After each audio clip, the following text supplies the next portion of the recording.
गौर मेरे श्री गुरु महाराज की जय। बोलो सांचे दरबार की जय। बोलो श्री नगरी निवासी भगवान की जय। बोलो श्री परमहंस दयाल जी महाराज की जय। गुरु बिन सुख कहो ना मिले, भर मत सब संसार। महा अंध भव कूप ते, सतगुर काढ़ने हार। तो कहा है मृग नाभि में सुगंधी, वो ढूंढे घास गंदी। दुनिया सभी है अंधी, समझे नहीं सारा। मृग नाभि कुंडल बसे, मृग ढूंढे बन माही। ऐसे घट घट ब्रह्म है,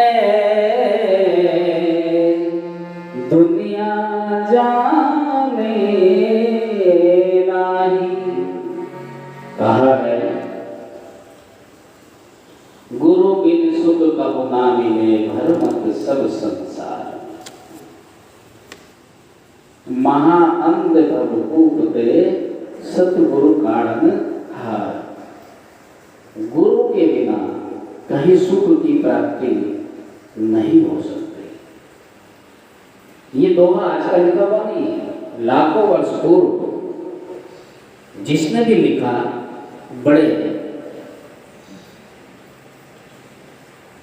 प्रयोग करने के बाद कि गुरु बिन सुख कहो ना मिले। हम गुरु से कितना भी दूर भाग लें, हमें दुख ही दुख प्राप्त होंगे। और हम जितना गुरु के नजदीक जाएंगे, हमारे जीवन से दुख दूर हो जाएंगे। कहा है मृग नाभि में सुगंधी। आप लोग सभी जानते हो मृग की नाभि में कस्तूरी होती है, सुगंधी होती है। उसकी सुगंध मृग को मिलती है, लेकिन वो सोचता है सुगंध आ कहां से रही है। वो समझ नहीं पाता। वो सोचता है सुगंध आ कहां से रही है, और वो उस सुगंध को ढूंढता फिरता है। कभी घास में मुंह मारता है, कभी कहीं, यानी कि भटकता फिरता है। हम भगवान को जगह जगह ढूंढते हैं। कभी हम किसी जगह जाते हैं, कभी किसी जगह जाते हैं कि भगवान मिल जाए। सच बताइए कि आपको वहां भगवान मिलता है? जैसे आपके नगर में, आपके मोहल्ले में, मंदिर के अंदर भगवान की छवि विराजमान होती है, वैसे ही वहां भी छवि विराजमान होती है। क्या भगवान आपको मिलते हैं? नहीं मिलते।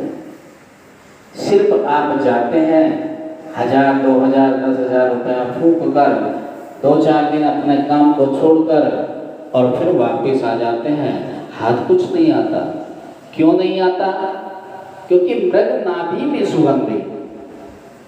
भगवान जहां तुम जा रहे थे वहीं नहीं है। भगवान तो हमारे स्वयं के अंदर है। कभी हम अपने अंदर झांक कर ही नहीं देखते। अपने अंतरात्मा के अंदर हम पहुंचते ही नहीं है। हम बाहरी बार ढूंढते हैं। और याद रखना, जिस दिन हमने अपने अंदर देखना शुरू कर दिया, भगवान ने बहुत कुछ दिया है हमें, बहुत कुछ। इतना कुछ दिया है कि हम दोनों हाथों से अगर उसे लुटाएं तो भी ताउम्र खत्म नहीं कर पाएंगे। इतना उस परमात्मा ने दिया है। लेकिन हमें स्वयं का ज्ञान नहीं है, और स्वयं का ज्ञान नहीं है इसलिए हम नहीं जानते कि हमारे पास कोई धन है भी या नहीं। देखिए, सबसे बड़ा धन कौन सा है? संतोष। जिसके अंदर संतोष आ गया, उसे फिर दुनिया के किसी धन की जरूरत नहीं है। कहा भी है कि पायो जी मैंने नाम रतन धन पायो। ये नाम तो इतना अनमोल रतन है, वस्तु अमोलक दीन रे सतगुरु कर कृपा अपनायो। मेरे गुरु महाराज ने मुझ पे कृपा की जो मुझे ये नाम दिया, और ये नाम अनमोल धन है। इसे ना यहाँ कोई लूट सकता और इसे ना वहाँ कोई लूट सकता। ये यहाँ भी साथ रहेगा और ये हमारे साथ ही जाएगा और ये वहाँ भी साथ रहेगा। हम जिस धन को अपना समझ रहे हैं वो धन हमारा नहीं है। ये कागज के टुकड़े, ये लोहे के सिक्के, ये चांदी के रुपए, ये हमारे नहीं है। ये सब यही छूट जाएंगे। और जो हमारा नहीं है उसे अपना बनाकर बैठे हैं, और जो हमारा है उसे भूले बैठे हैं।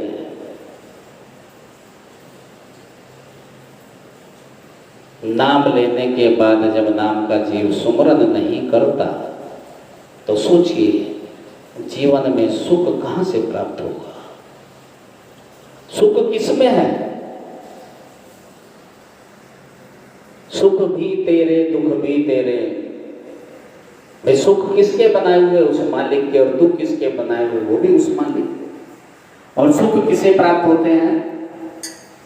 जब हम सुख के लिए प्रयास करते हैं। प्रयास कैसे होता है?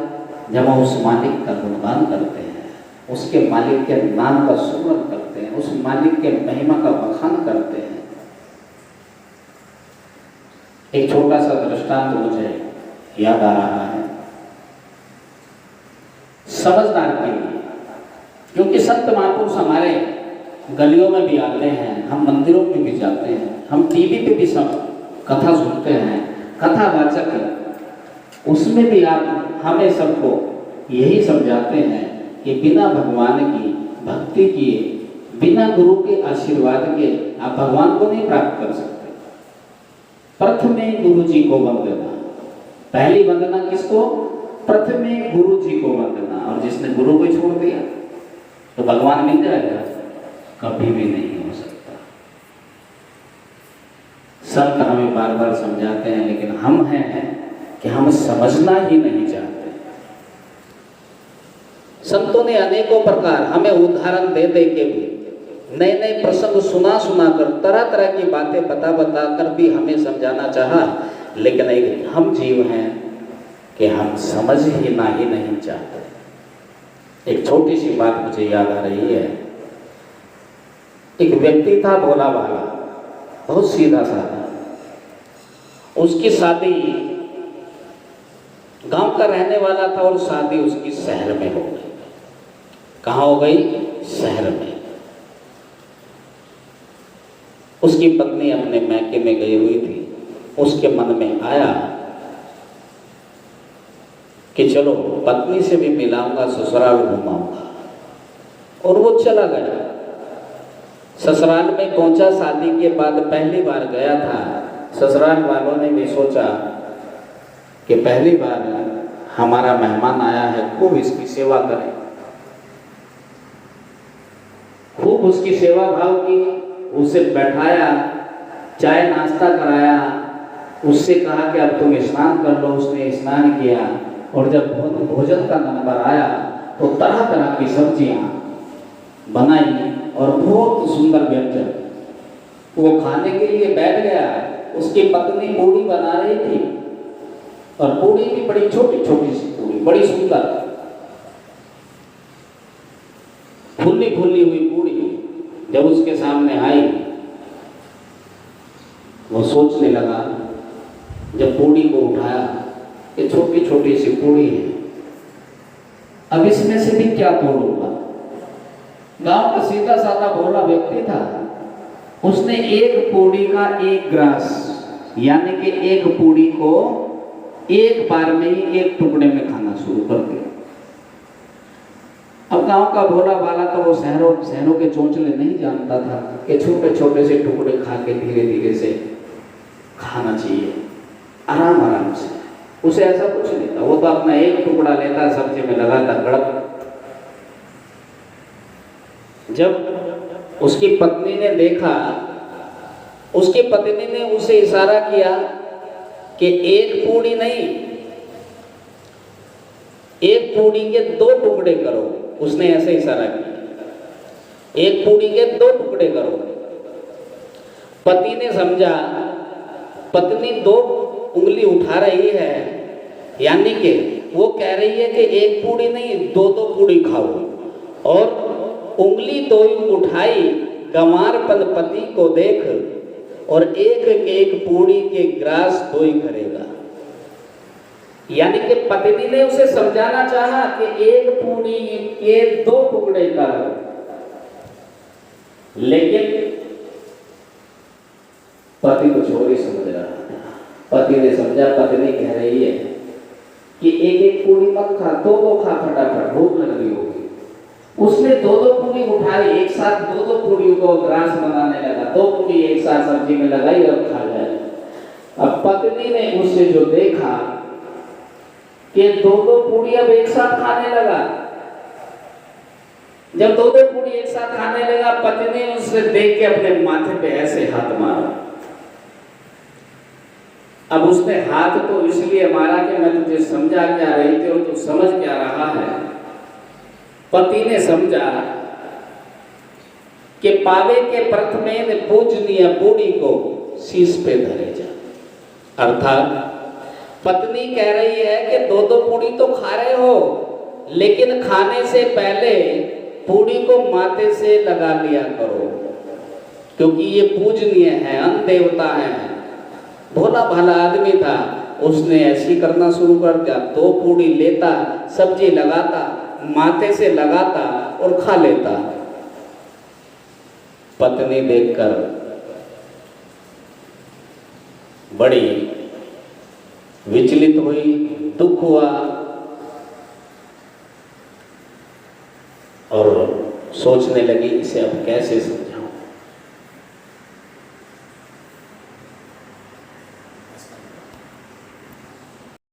पत्नी सोच रही है इसे कैसे समझाऊं, इसकी बुद्धि में कैसे आएगा। मैं कहती कुछ हुई और समझता कुछ है। पहले एक पूड़ी साबुत खा रहा था, मैंने सोचा इसको इशारा कर दूं कि 2 टुकड़े बना ले, इसने 2-2 खानी शुरू कर दी। मैंने तो अपनी किस्मत पे हाथ मारा कि मुझे कैसा पति मिला, इसने तो माथे से रोटी पूड़ियों को लगाना शुरू कर दिया। अब क्या समझाऊं इसे, कैसे समझाऊं। उसने चूल्हे में एक लकड़ी लगाई, चूल्हा तो जल ही रहा था, पूड़ी बन रही थी, लेकिन उसने एक लकड़ी लगाई, और एक लकड़ी लगाने के बाद बहुत जोर से गुस्से में बोली, अरे चूल्हे, जैसे जले आवे प्रथमे वैसे ही जले जा। तू जैसे पहले जल रहा था ऐसे ही जले जा। मतलब तू जैसे पहले पूड़ी खा रहा था एक एक, तो वैसे वैसे ही पूड़ी एक एक ही खाता रहे। तो कभी कभी हम संत महात्मा महापुरुष लोग आप लोगों को समझाते हैं। हम समझाते तो कुछ है, लेकिन हम समझते कुछ है। हम जिसको कहेंगे कल को सेवा करने थोड़ा जल्दी आना, वो कल को ही जल्दी नहीं आएगा, चाहे रोज जल्दी आए। जिसको जो सेवा बोलेंगे नहीं करेगा। हमें गुरु की नहीं माननी, हमें संतों की नहीं माननी, हमें अपनी चलानी है, अपनी मर्जी चलानी है। और फिर जब जीवन में दुख आते हैं तो फिर संतों से कहते हैं गुरु जी अब हम क्या करें। जब तो तुमने अपने मन की चलाई तो भाई अब संत क्या करेंगे। संत हमें सत्य मार्ग दिखा सकते हैं, संत हमें सत्य के मार्ग पर चलने के लिए प्रेरणा दे सकते हैं।